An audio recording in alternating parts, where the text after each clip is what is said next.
Good morning everyone. I am Er.Sundeep Behera, lecturer in Department of Civil Engineering. Now I am going to represent a class on strength of material.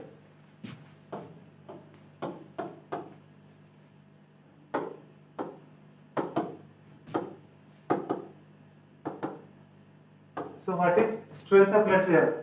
It can be defined as, or the meaning of strength of material is the material how much of load it can carry or bear without any deformation. That is the strength of that material.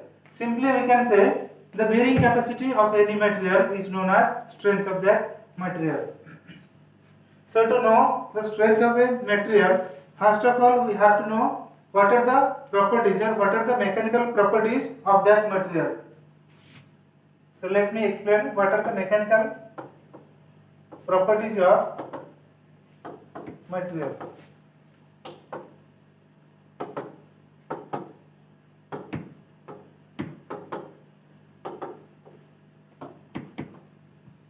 In the mechanical properties, the first property is elasticity. So what do you mean by elasticity? Or elasticity can be defined as, it is the property of a material by which the material can return back to its original position after the application of external load. That property is known as elasticity property. Second property is plasticity. Plasticity is a mechanical property of any material in which the material undergo a permanent deformation after the application of external load, and it cannot be returned to, and it fails to return to its original shape. That property is known as plasticity. Third property is ductility. Ductility is a property of material, and ductility is a property of material in which the material can be drawn into thin wire without the ductility is the property of material in which the material can be drawn into thin wire without any rupture. That property is known as ductility. Next property is malleability. Malleability is the property of material in which the material can be rolled into thin sheets and the material will undergo some deformation without any rupture. That property is known as malleability. Next property is brittleness. Brittleness is the property of material in which or by which the material breaks without much more application of external load, and in brittle material the failure occurs without giving any considerable symptoms. That property is known as brittleness, and the material is known as brittle material. Next property is hardness. Hardness is the ability of any material, or hardness is the ability of material to resist surface abrasion, and every material has its own hardness property. Next we will see what is stress.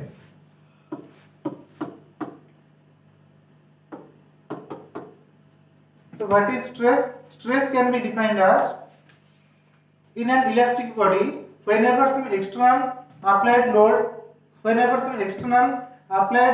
are coming, then the body will try to deform, or the body will try to undergo some deformation. At that time, the internal molecule of the body setup has the resistance to resist the externally applied load.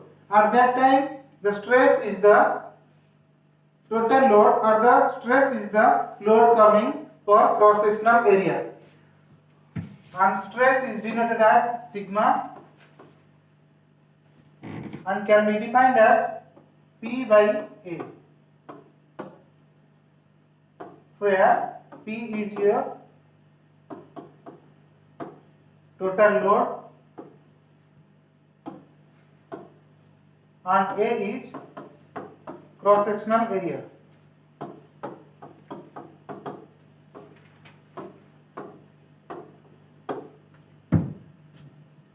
So stress basically three types. What are they? First one is tensile stress. Second one is compressive stress, and third one is shear stress. First of all, what is tensile stress? Tensile stress is whenever a body is subjected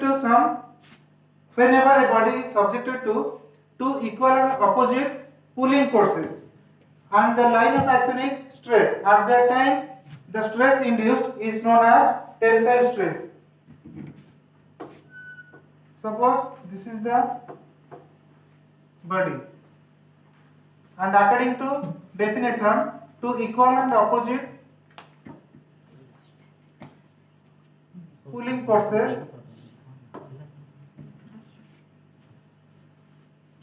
in an elastic body, whenever two equal and opposite pulling forces are applied, at that time the cross sectional area will increase,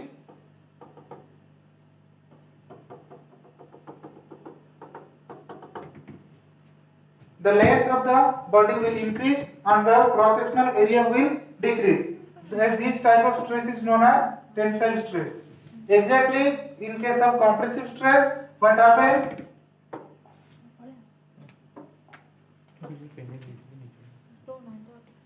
In an elastic body, whenever two equal and opposite pushing forces are acting, then in an elastic body, whenever two equal and opposite pushing forces are acting, at that time what happens? The cross sectional area increases and the length decreases. This type of stress is known as compressive stress.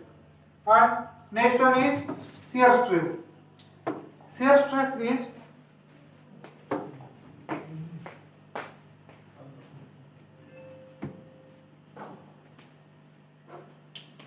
is in an whenever a body is subjected to two equal and opposite forces and acting tangentially.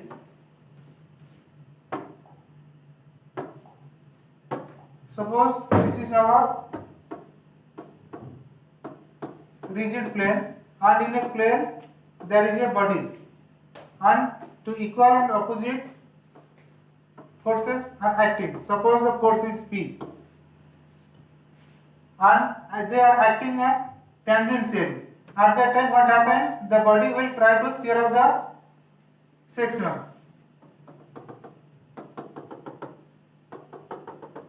This type of stress is known as shear stress. Next is our strain. So what is strain? Strain can be defined as if a body is subjected to external force, then the body will deform. That time the deformation length to the original length is known as what? Strain. And strain is denoted as small e. Small e, we can write small e equals to del L by L, where del L equals to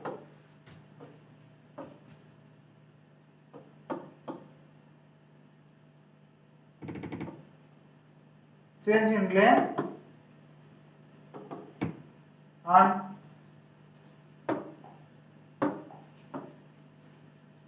L is our original length. So small e or strain is change in length to original length, or del L by L, and it has no unit because length is in meter or in mm, also length is in mm, so it will be cancelled out. That's why strain has no limit. Strain is basically two types. What are they? First one is your linear strain. Second one is your lateral strain.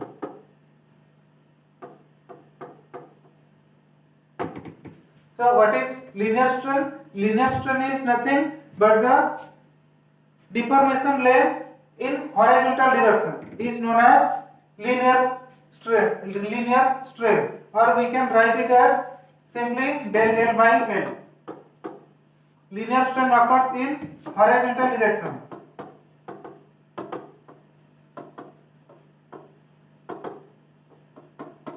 And in lateral strain, the strain or the deformation occurs in vertical direction.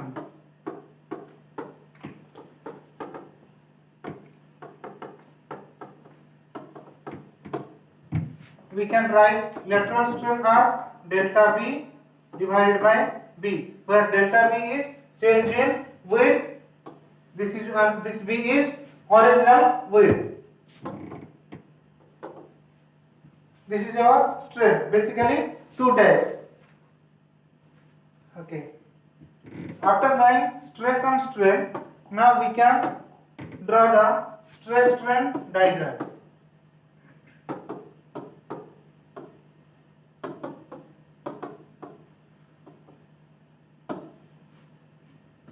So we can draw a line in x-axis as strain and in y-axis as stress.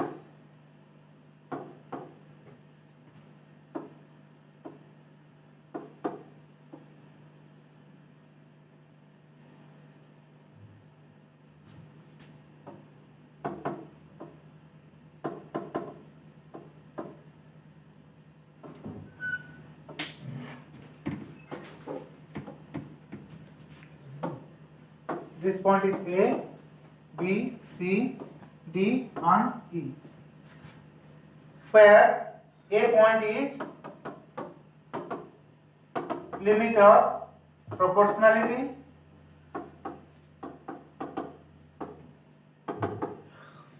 point B shows upper yield point,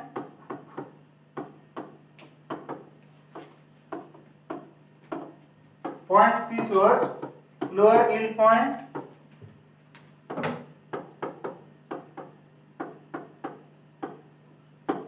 and this point D shows ultimate point,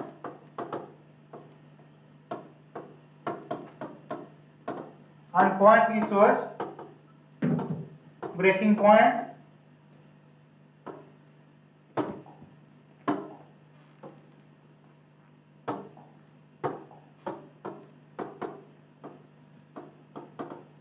Breaking point or point of rupture.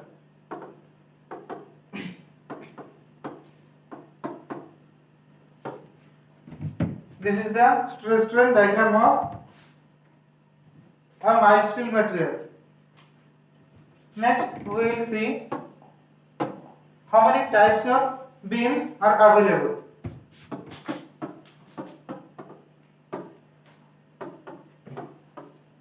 Types of beam. First one we know, one beam is there which is known as cantilever beam. What is cantilever beam? The beam which has only one support. One support, or the beam which has fixed point in one point and another part is in free end. This is your cantilever beam. Second one is your fixed beam. What is fixed beam? Fixed beam means the both end points of the beam are fixed. Next is simply supported beam.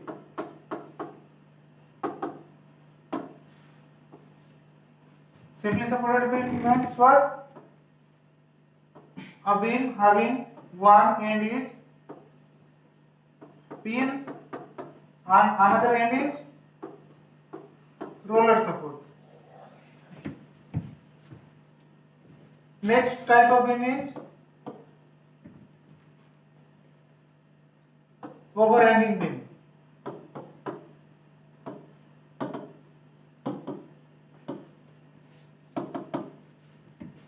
Overhanging beam is two types, one-ended overhanging, both-ended overhanging.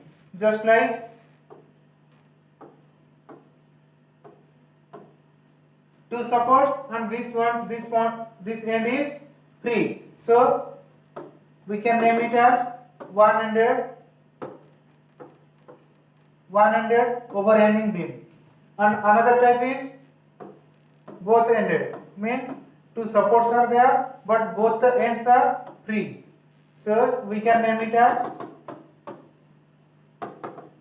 both-ended overhanging beam.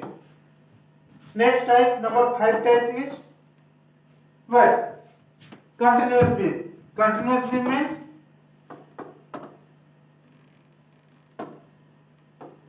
the beam having more than two supports. Such type of beam is known as continuous beam. I have shown you here 4 supports and this type of beam is known as continuous beam. Next we will see types of load.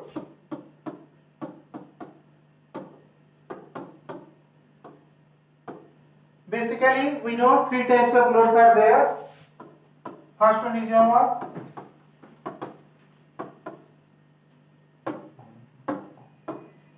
point load.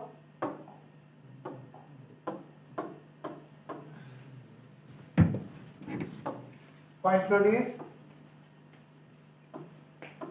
suppose a simply supported beam is there and a point load is acting on the middle span of the beam. Such type of load is known as point load. Second type of load is UDL or uniformly distributed load. Uniformly distributed load. Suppose a cantilever beam is there and throughout the length, suppose the length is L and throughout the length our load is there. This type of beam, this type of loading condition is known as uniformly distributed load. Next type of load is UVL or uniformly varying load. Uniformly varying load.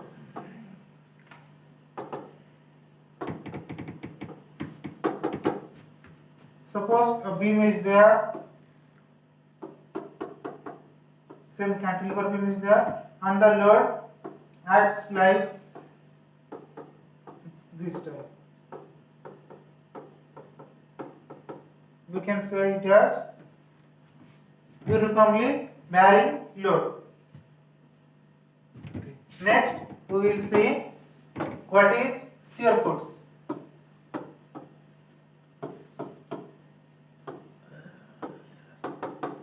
So, what is shear force? Shear force can be defined as the force which is trying to shear off the section of the member. That is the shear force. And the formula for shear force is, we can write as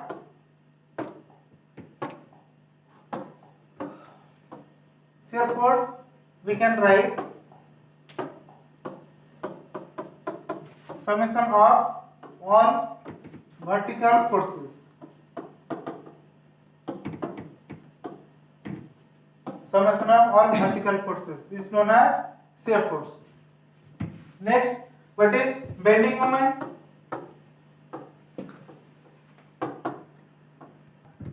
Okay, what is bending moment? Bending moment is the moment which is trying to bend up the section of the member is known as bending moment. And the formula for bending moment is what? Bending moment we can write as load into perpendicular distance.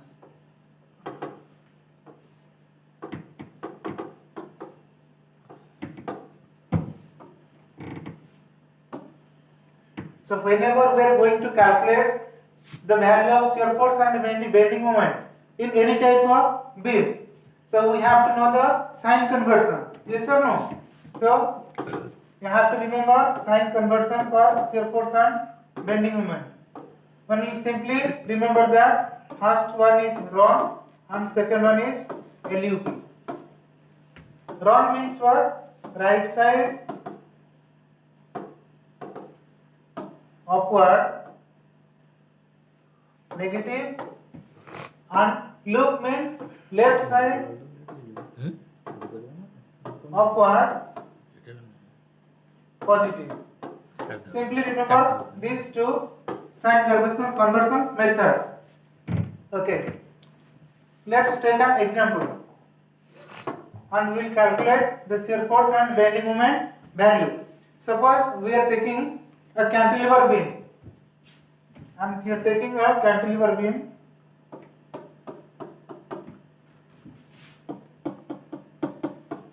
One example is here. Suppose we are taking a cantilever beam. At the end point, a load is there of 5 kN and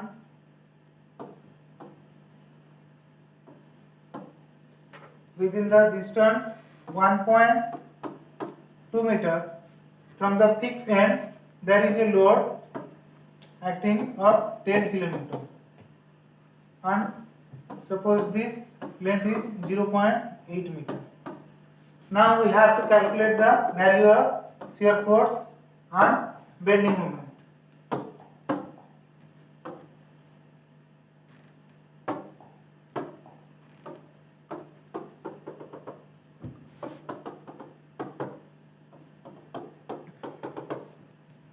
How to calculate shear force?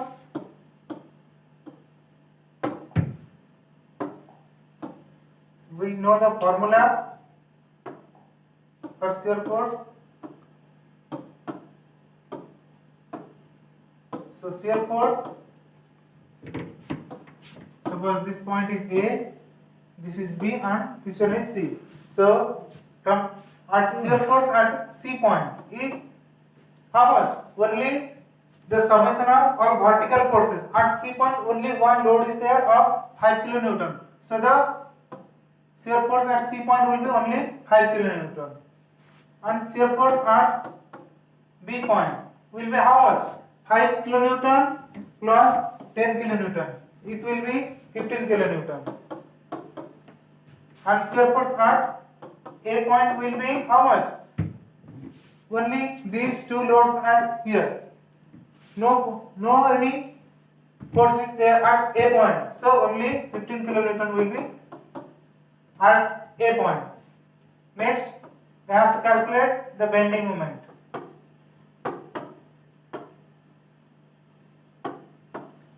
So bending moment at C point will be how much? 5 kN. The formula is what? Load into perpendicular distance. The load is 5 kN and perpendicular distance is nothing because we are calculating at point C. So into 0, that will be 0. Bending moment at C point will be 0. And bending moment at B point will be how much? At B point will be 5 kN. We are calculating at B point. So 5 kN into 0.8 meter.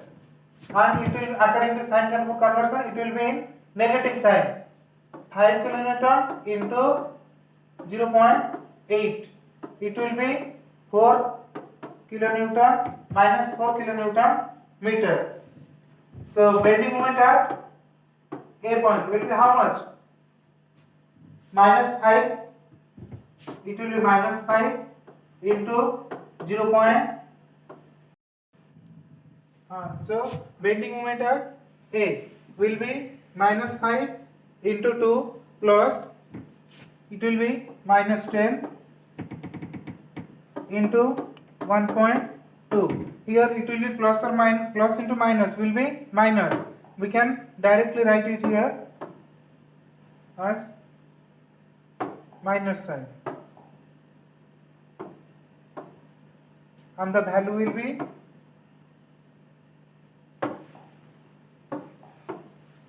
and the value will be how much? Minus 22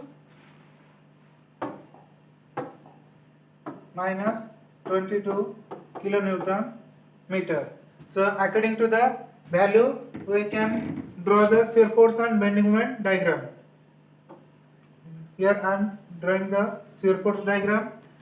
At shear force at C point is our 5 kilonewton, and shear force at B point is 15 kilonewton, suppose here, and shear force at A point is 15 kilonewton.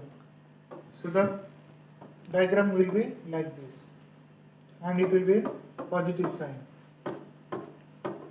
You can mention it here as shear force diagram or SFD. Next, bending moment diagram. Bending moment will be the value of bending moment at C point is 0. This point is 0. Next, bending moment at B point is minus 4. So minus means it will always lie in downward.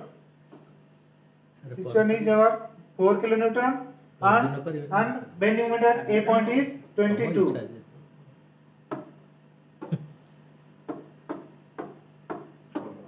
Negative sign, and this is our bending moment diagram. Okay, so this much for today. Thank you so much.